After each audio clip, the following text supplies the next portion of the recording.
Assalamualaikum teman-teman semuanya.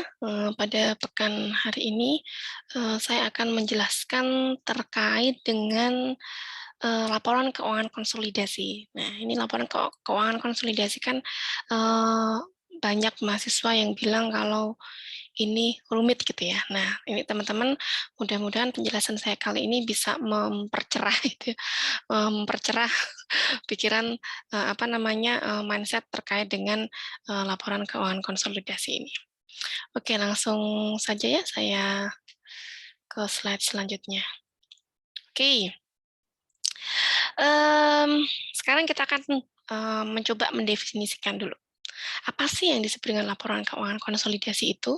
Nah, jadi laporan keuangan konsolidasi itu adalah laporan gitu ya, yang menyajikan informasi keuangan milik induk perusahaan dan anak perusahaan dalam satu laporan seolah-olah mereka itu satu entitas gitu ya. Jadi induk sama anak nanti laporannya dijadiin satu. Nah, sederhananya seperti itu. Nah, kemudian ilustrasinya seperti ini deh, kalau masih ada yang masih bingung gitu ya. Ilustrasinya adalah parent tuh melakukan proses bisnis. Proses bisnis. Nah, di akhir periode, ya biasanya sih perusahaan buatnya 31 Desember ya, 2000 sekian-sekian. Di akhir periode, maka akan membuat laporan keuangan si parent-nya. Karena kan dia sudah melakukan proses bisnis, melakukan jual beli, misalnya atau perusahaan perdagangan gitu ya. Dan sama juga si son, anaknya gitu ya, si subsidiary-nya, itu juga melakukan proses bisnis. Nah, pada akhir periode, maka si son ini juga akan membuat yang namanya laporan keuangan. Nah, di akhir periode setelah mereka buat gitu ya, parent sebagai pengendali, selain membuat laporan sendiri, juga akan membuat laporan keuangan konsolidasi atau gabungan. Nah, itu ilustrasi sederhana dari laporan keuangan konsolidasi. Nah, ini langsung ke contohnya ya. Apakah semua perusahaan membutuhkan laporan konsolidasi? Kira-kira gimana teman-teman? Nah, ini di sini ada ilustrasinya ya, bahwa ini ada PT KAI. Nah, PT KAI, ini PT KAI ya, sebenarnya ini PT KAI dan ada PT KAI Logistik. Jadi PT KAI sendiri, PT Kereta Api Indonesia Persero ini ya, dia sebagai induk dan dia punya anak namanya apa namanya PT KAI Logistik. Nah, jadi perusahaan-perusahaan jenis ini yang dia punya punya anak gitu ya, punya anak tuh dia punya kendali berarti ya, punya kendali artinya seperti yang saya bahas di pertemuan lalu, dia punya kendali ketika salah satunya adalah memiliki saham yang lebih dari 50%, beli saham, mengakuisisi saham gitu ya, lebih dari 50%. Nah, ini salah satu contoh yang ada di Indonesia seperti ini. Nah, ini ya part selanjutnya, apakah semua perusahaan membutuhkan laporan konsolidasi? Nah, ini beberapa cirinya, oh ternyata tidak semua perusahaan tuh butuh laporan konsolidasi. Perusahaan yang butuh konsolidasi adalah laporan konsolidasi adalah satu, dia mempunyai satu atau lebih anak perusahaan yang dibuktikan dengan kepemilikan saham. Terus kemudian dia punya saham gitu ya, lebih dari 50%.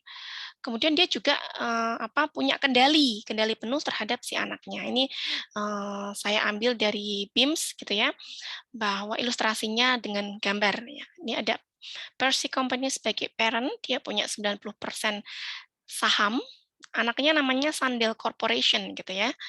Dan yang kedua, selain ternyata dia anaknya dua, selain Sandel, anak kedua adalah Sals Corporations. Di Sals Corporation dia punya saham belinya itu mengakuisisi dengan harga 80 bukan dengan harga, dengan banyaknya saham itu 80%.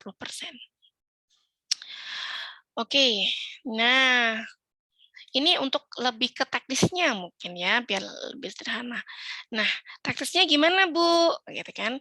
Jumlahkan akun yang sejenis. Ya, jadi induk parent menyusun laporan keuangan konsolidasi dengan cara apa? Menggabungkan semua unsur dalam laporan keuangan induk maupun anak.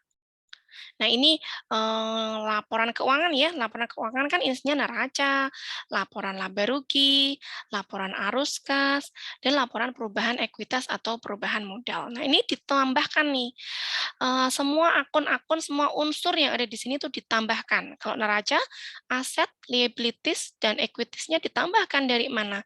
Dari induk ke anak dijumlahkan. Laba rugi juga sama, pendapatannya berapa, bebannya berapa, dijumlahkan. Begitu juga dengan laporan arus kas dan laporan perubahan ekuitas. Namun, ada pertanyaan lebih lanjut.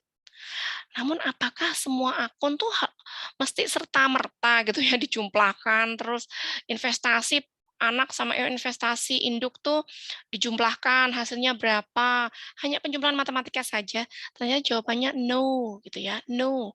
Jadi tidak semuanya serta-merta itu langsung bisa kita jumlahkan semuanya tadi dari semua unsur di laporan keuangan gitu ya.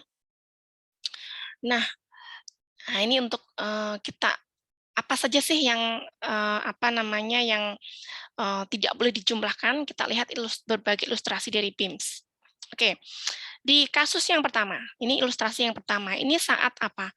Saat perusahaan mengkonsolidasi tanggal akuisisi. Jadi ini ceritanya adalah induk gitu ya, mengakuisisi atau beli saham 100% sahamnya anak pada at book value.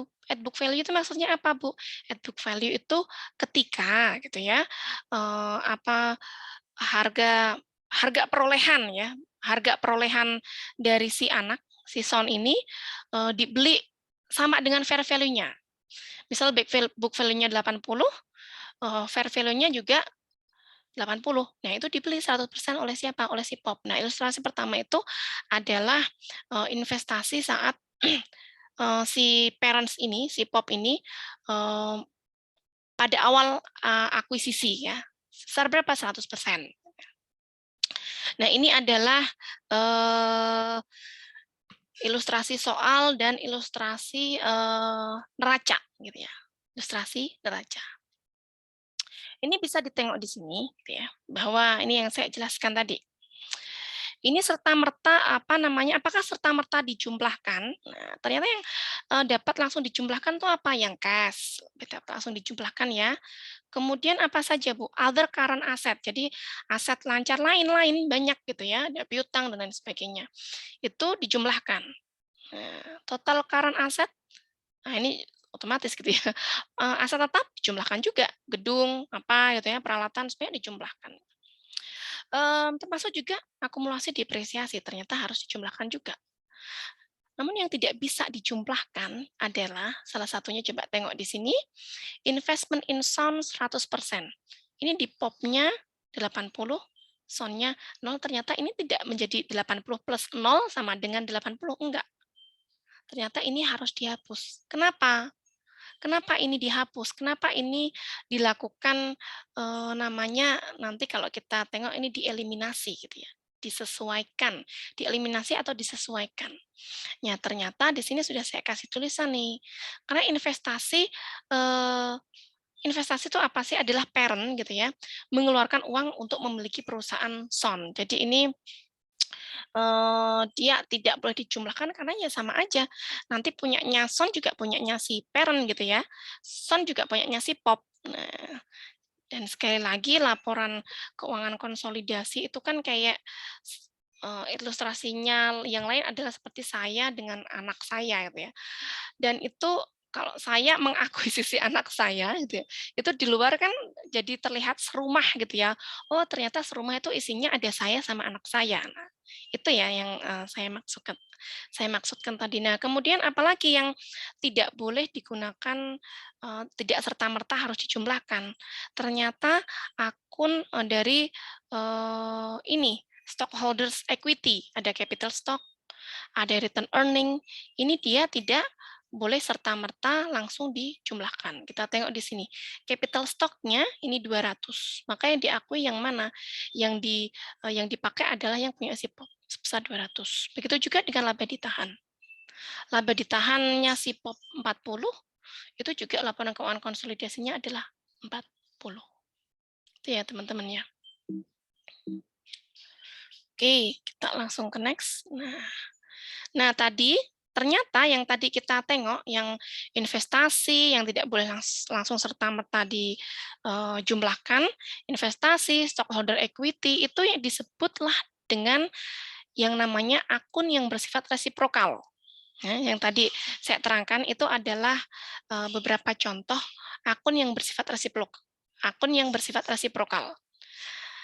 Nah, akun resiprokal itu apa sih? Akun-akun yang menggambarkan hubungan transaksi antara parent dengan subsidiary. Nah, ketika ada akun-akun yang menggambarkan hubungan kedua belah pihak ini ya, maka itu harus dieliminasi atau dihapus. Nah, ini contoh akun resiprokal tadi ya. Oh, ini ternyata ada, saya buat slide-nya ya. Nah, investasi induk ke anak. Nah, ini tadi contohnya ya. Contohnya adalah investasi insan. Nah, kemudian apa? Akun-akun stockholders, equity yang meliputi saham dan laba ditahan. Nah, itu dari yang tadi.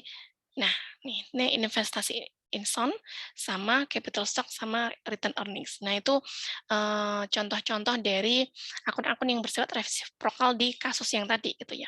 Why gitu kan? Mengapa? Nah, ini karena adanya laporan keuangan konsolidasi parent dan subsidiary melebur jadi satu yang disebut dengan entitas konsolidasi. Sehingga apa? Sehingga transaksi dari kedua belah pihak, parent ke subsidiary, harus dihapus atau dilakukan eliminasi. Gitu ya, teman-teman ya. Sekarang mulai sedikit-sedikit paham lah ya, akun-akun apa saja yang nanti bakalan dihapus atau dilakukan dieliminasi atau dilakukan penyesuaian. Nah, ini kalau tadi 1.1, sekarang kita ke 1.2. Tadi adalah kondisinya ketika induk mengakuisisi 100% saham, book value sama dengan fair value. Kalau yang sekarang, induk mengakuisisi 100% saham, tapi muncul goodwill. Goodwill itu apa sih, Bu? Goodwill itu bahasa sederhananya adalah ketika harga wajar atau fair value-nya lebih tinggi ketimbang harga perolehan atau cost-nya. Nah, ilustrasinya seperti ini. Book value Son, ya, harga perolehannya Son itu $80. Sementara Pop mengakuisisi dengan harga 100. Sehingga gimana ini? Positif atau negatif? Goodwill positif. Karena apa? Karena harga pasarnya, ini 100 harga pasar lebih tinggi ketimbang book value-nya. Sehingga kita harus melakukan jurnal. Atas adanya ilustrasi ini, kita lakukan jurnal. Jurnalnya seperti apa, Bu? Jurnalnya seperti ini. Ini nanti jurnal-jurnal untuk mengeliminasi, ya. Ini nanti dikasih tanda negatif, nih, negatif ya. Kalau positif berarti dia sifatnya nanti menambah di bagian ini untuk neraca gitu ya. Jadi ini book value itu dapat dari mana? Capital stock-nya Son 60 plus 20. Nah, ini book value-nya si Son. Kemudian karena dia belinya fair value-nya, dia belinya dari Pop ke Son tuh belinya 100, maka ada apa? Goodwill sebesar 100 dikurangi dengan 80. Hasilnya adalah 20. Muncul goodwill 20. Oke. Nah, setelah kita melakukan jurnal ini, jurnal yang sederhana ini ya, kita ngapain? Oh, kita membuat yang namanya neraca konsolidasi. Membuat neraca konsolidasi dengan menampilkan, gitu ya, ini kita menampilkan ada namanya kolom adjustment and elimination di sini. Jadi ini mirip-mirip kalau teman-teman di belajar akuntansi pengantar, ini kayak jurnal penyesuaian lah. Ini neraca saldo setelah neraca saldo sebelum penyesuaian, ini jurnal penyesuaian, ini neraca saldo setelah penyesuaian. Nah, mirip-mirip seperti itu. Nah, ini teman-teman tengok di sini. Nah, ini tadi sudah ada ya di apa namanya di jurnalnya tadi sudah ada. Ada penambahan goodwill di sini. Ini sesuai dengan jurnal ya. Capital stock-nya adalah negatif. Jadi ini bersifat apa? Menghapus, mengeliminasi. Jadi di sini nah, capital stock-nya Son 60, dia sudah dieliminasi 60, maka ini jadi 0. Begitu juga dengan return earning-nya, ini jadi 0. Yang menambah hanyalah si goodwill ini. Karena harusnya tadi, kenapa ini menambah di sini, menambah di laporan konsolidasi? Iya dong, kan karena harga perolehannya si Son itu 80 dan dibeli, harga ya harga perolehannya si Son tadi 80, dia dibeli oleh Pop itu 100. Maka dia ada untung, ada goodwill sebesar 20. Dilaporkan ke sini. Goodwill ya, excess value gitu ya. Itu ya teman-teman ya. Nah, ini kondisi selanjutnya, kondisi ketiga. Nah, bagaimana Bu ketika induk mengakuisisi 90% saham anak dan ada goodwill-nya. Kalau tadi 100% full, kalau ini adalah 90% full. Artinya di sini yang beli tidak hanya si Pop saja, tapi ada saham minoritas. Berapa saham minoritasnya? 10%. Selanjutnya kita sebut ini dengan NCI atau NCI ya. Kita sebutnya dengan NCI atau non-controlling interest. Ya. Atau bahasa sederhananya memiliki saham minoritas. Nah, di sini ilustrasinya adalah Pop bayar 90.000 untuk 90% saham. Kemudian yang lain, yang pemilik saham minoritasnya itu beli 10% dengan harga 10.000. Nah, secara ringkas ini apa? Ini berarti terdapat goodwill 20.000. Goodwill-nya dapat dari mana, Bu? Goodwill-nya dapat dari, kalau 90% adalah 90.000, maka kalau 100% adalah 100.000. Nah, nanti ada yang menarik di sini. Nanti saya jelaskan di slide selanjutnya. Sebelum ke slide selanjutnya, kita tengok dulu. Nah, ini adalah jurnal eliminasinya atau jurnal penyesuaiannya ya. Di sini tetap ya, ini sama kayak tadi, bahwa ini adalah nilai dari book value, capital stock plus return earning, book value dari si Son atau anaknya. Ini muncul 20. Sama ya, sama kayak tadi ya.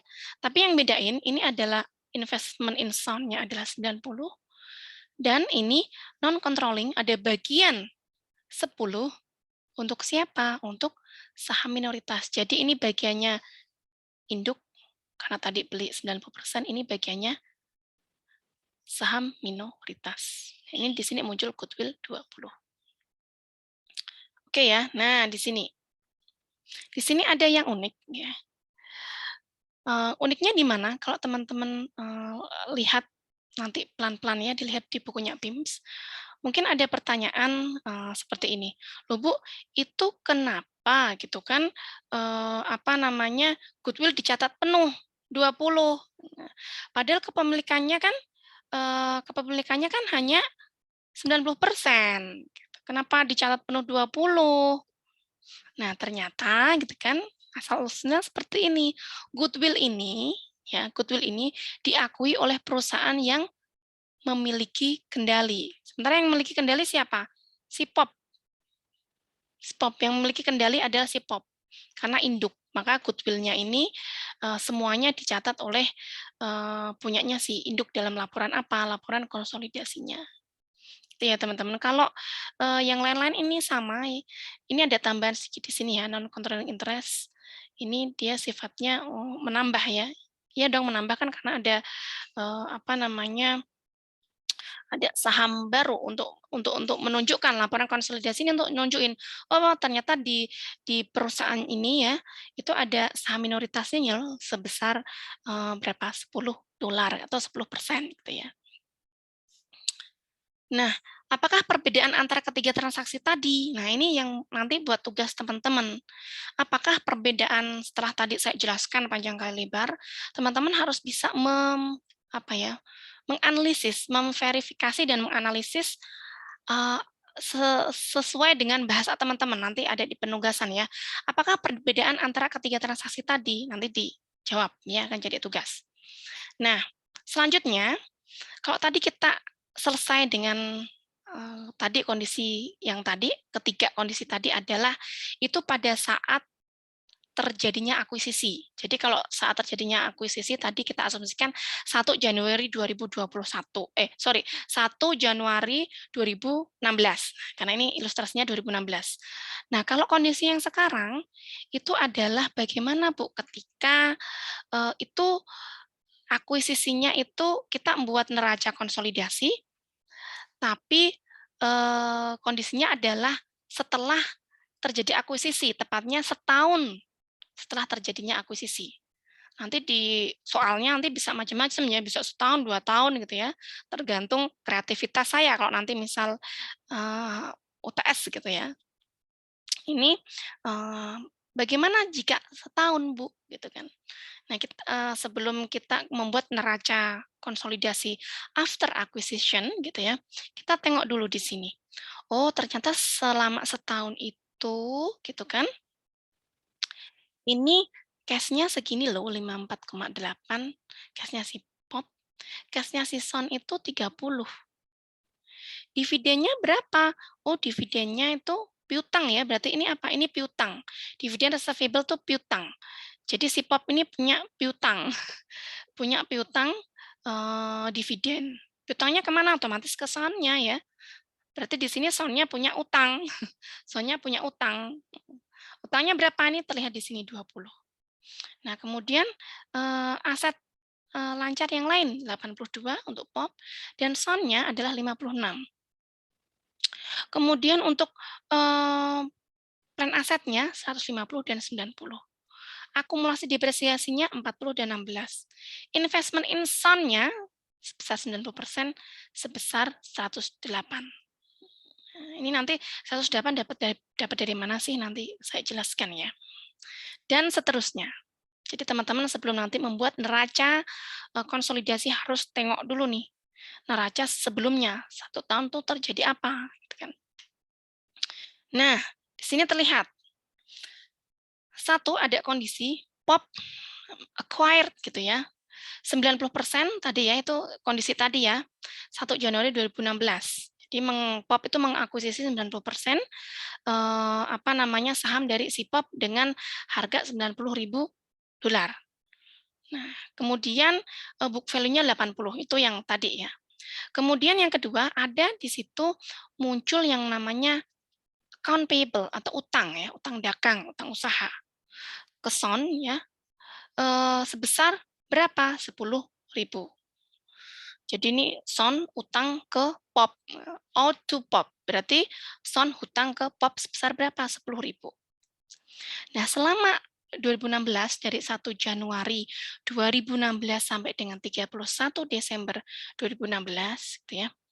Si Son ini ya, subsidiary anaknya ini dia ini mendapatkan laba income 40.000 dan labanya tuh nggak serta-merta loh ditahan semua gitu ya.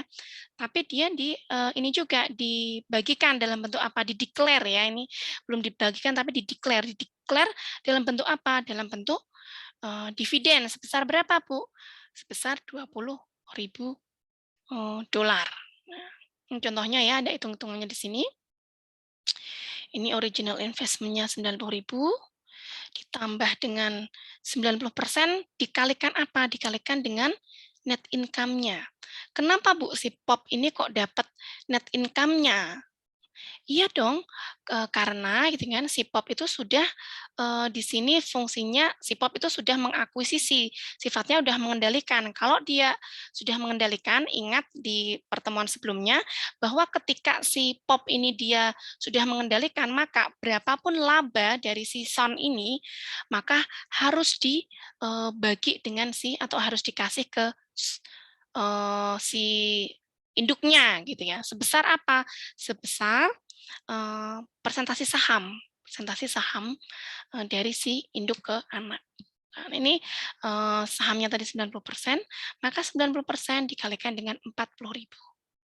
Ini pembagian net income-nya. Maka atas net income 40.000 tadi, net income-nya si Son 40.000 tadi, maka si induk ini dapat 36.000. Tuh. Nah, kemudian ini yang agak unik. Mungkin ada pertanyaan. Loh, dividennya kenapa dikurangin, Bu? Dividennya, Bu. Mengapa terdapat pengurangan di bagian dividen?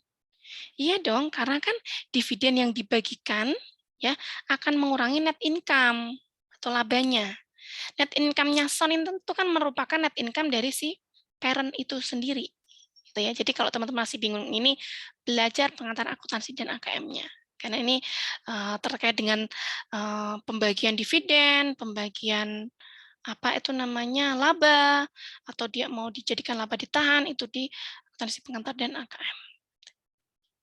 Sehingga gitu ya, ini ada saldo investmentnya pada tanggal 31 Desember 2016 adalah sebesar $108.000.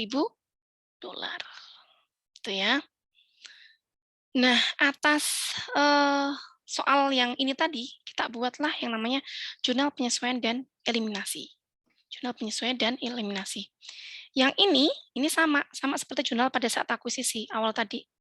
Investment in sound dapat dari mana? Investment in sound dapat dari sini, $108.000. Nah, non-controlling interest-nya ya, itu dapat 12. Nah, ini nilainya berbeda dari saat akuisisi. Ya, tadi kan saat akuisisi berapa, sekarang berapa. Karena apa? Karena ada net income dan dividen dari sound-nya ini sendiri. Ya, teman-teman ya. Kemudian untuk yang B, ini dividen payable sama dividen reservable, ini sebesar 18, ini merupakan jurnal eliminasi. Iya, jurnal eliminasi karena ini harusnya kan piutang dividen, saldo normalnya payable kan harusnya di kredit ya, dan reservable kan di debit. Karena ini dia untuk mengeliminasi sifatnya, makanya dibalik aja. Nah, ini ada tulisannya di sini ya. To eliminate reciprocal dividend receivable and payable amounts 90% kalikan dengan 20.000 dari dividen payable-nya of Son. Dan yang ketiga adalah account payable. Jadi ini juga sama, saldo normalnya apa dibalik. Jadi intinya jurnal eliminasi itu membalik ya, membalik jurnal yang seharusnya saldo normalnya misal seharusnya debit, sekarang menjadi kredit. Fungsinya untuk apa? Itu tadi, untuk menyesuaikan. Kan jurnal penyesuaian dan eliminasi itu fungsinya adalah untuk menyesuaikan kondisi saat nanti pelaporan konsolidasi itu berapa sih kondisi sebenarnya. Karena ini laporan ini nanti akan diperuntukkan untuk pihak eksternal. Jadi pihak eksternal biar tahu, oh kondisi perusahaan Pop and Son itu berapa sih. Gitu ya teman-teman ya. Nah, kalau sudah paham terkait dengan jurnal penyesuaian ini, kita tinggal mengeliminasi yang sini, dimasukkan ke sini. Nah, jadi saya bilang tadi, ini sama kan seperti jurnal penyesuaian. Nah, ini dividen receivable-nya dimasukin ke sini. Kemudian other current asset-nya ke kredit, karena tadi kredit ya. Ini dividen receivable-nya jadi 0. Utangnya jadi 0. 18 dikurangi 18 jadi 0. Kemudian investment in Son-nya juga jadi 0. Jadi ini yang dieliminasi, ini adalah sekali lagi investment in Son. Ya, ini dieliminasi. Kemudian di sini sudah ada ya, ini tanda-tandanya negatif sama positif ini untuk tanda-tanda ini untuk mengeliminasi atau enggak gitu kan. Di sini bisa terlihat bahwa yang dieliminasi yang pertama adalah capital in Son-nya. Nah, capital in Son-nya mana? Nah, ini. Dieliminasinya ini jadinya 0 kan. Return earning dieliminasi jadinya 0. Itu ya teman-teman ya. Dan ini sekali lagi adalah kondisi ya, ketika setelah 1 tahun induk mengakuisisi 90% saham anak. Gitu ya. Nah, untuk singkatnya, ya, kesimpulan 1 ya, langkah-langkah untuk melakukan konsolidasi, itu yang pertama, ini untuk segala jenis ya, entah nanti neraca, konsolidasi, laporan, baru konsolidasi adalah seperti ini. Jumlahkan akun yang sejenis. Lakukan eliminasi pada akun resiprokal. Nah, ini yang harus teman-teman lebih perdalam lagi. Mana sih yang masuk di termasuk di eliminasi akun yang resiprokal, nanti teman-teman tadi sudah saya kasih contoh, nanti tinggal diaplikasikan. Kemudian yang ketiga, laporan keuangan konsolidasi disusun dengan tanggal yang sama. Ya, tanggalnya sama. Kalau kalau tadi kan 31 Januari 2016, maka tanggal juga harus sama dalam melakukan antara siapa? Antara Pop dan Son. Yang keempat, gitu ya. Laporan keuangan konsolidasi harus menggunakan kebijakan akuntansi yang sama. Ya, harus pakai kebijakan akuntansi itu apa, Bu? Contohnya tadi salah satunya misal ini melakukan depresiasi. Depresiasinya menggunakan si Popnya menggunakan garis lurus.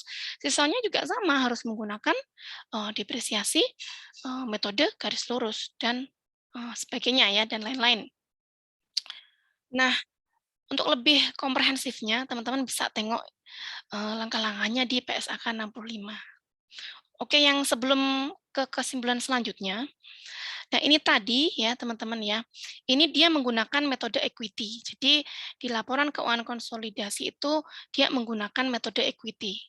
Nah, tapi teman-teman mesti ada yang nanya loh, bukan ada metode cost itu, cost method kan?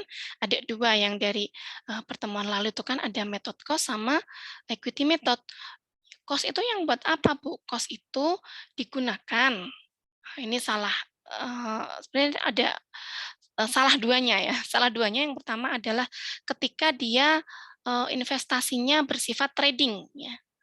Diperuntukkan intentionnya untuk trading atau available for sales.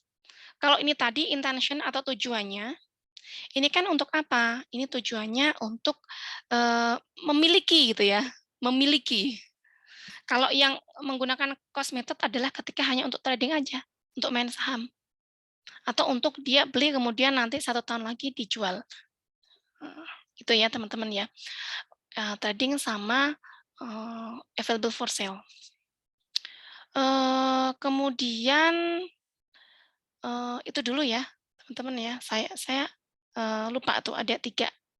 Nanti bisa saya ulang lagi di pertemuan selanjutnya ya. Intinya ada beberapa. Pokoknya yang penting ini tuh intinya teman-teman ini kita menggunakan equity method gitu aja ya. Nah, kemudian kesimpulan kedua adalah apa sih jenis-jenis akun resiprokal gitu kan? Apa sih yang harus dieliminasi atau disesuaikan? Yang pertama adalah investasi, tadi sudah saya jelaskan investasi induk ke anak. Kemudian akun-akun yang bersifat resiprokal, contohnya apa? Utang piutang, gitu kan? Tadi apa? Contohnya adalah receivable sama payable itu harus dinolkan, gitu kan? Terus transaksi. Nah, transaksi yang boleh diakui adalah transaksi kepada pihak ketiga. Kalau transaksi anak dan induk, kayak tadi ya contohnya ya, jual beli gitu kan, itu harus dihapus atau harus dieliminasi. Apalagi Bu? Nah, persediaan. Nah, ini lebih dalam lagi ya, persediaan. Itu penjualan dan harga pokok penjualan. Kemudian jika barang belum terjual, maka laba yang belum direalisasi harus dikurangkan dari nilai inventory dan mempengaruhi laba yang telah diakui. Nah, kemudian jenis akun resiprokal lainnya adalah aset tetap. Nah, aset tetap ini dia akan dikategorikan sebagai akun resiprokal ketika gitu ya. Pada tahun terjadi transaksi tidak boleh diakui keuntungan atau kerugian dari transaksi tersebut. Ada nilai penyusutan yang akan disesuaikan. Terus laba yang ada dalam aset tersebut harus dieliminasi. Dan yang terakhir adalah obligasi. Nah, obligasi ini hanya boleh diakui sebesar obligasi pada pihak eksternal. Dan yang terakhir adalah pendapatan atau beban bunga harus dieliminasi. Nah, alhamdulillah itu ya teman-teman. Sudah selesai ya dari saya untuk pertemuan kali ini. Mudah-mudahan bermanfaat dan kita akan lanjut mungkin ke teknik-teknik lebih ke hitung-hitungan ya, insya Allah di minggu yang di pertemuan yang akan datang. Terima kasih teman-teman. Wassalamualaikum warahmatullahi wabarakatuh.